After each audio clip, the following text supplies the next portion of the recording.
घ्यायचं ती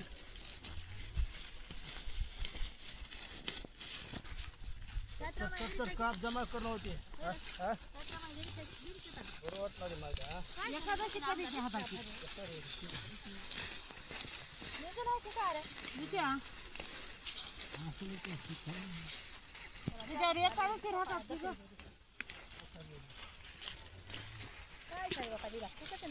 झाली बघ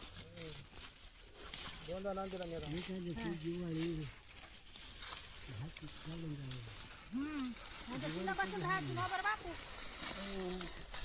दिवाळी कधी आहे म्हणे बाई तू काय म्हणजे फोटो काढायचं काय माहित नाही का बापूचे मोबाईलाच्या बाया होता दादा नाही तर काय हा काय पैसे दे ना वाटलं काल नगाचे पैसे म्हणले आम्ही कोण म्हणलं येते कुठं ऐकायचे म्हणून तुला आज म्हणावं अगदी पैसे आणलेस की नाही म्हणून मध्ये म्हणलं आम्हाला मध्ये तुला आता काय सांगला मी काय म्हणलो आले अगदी पैसे आणलेस की नाही म्हणून नाही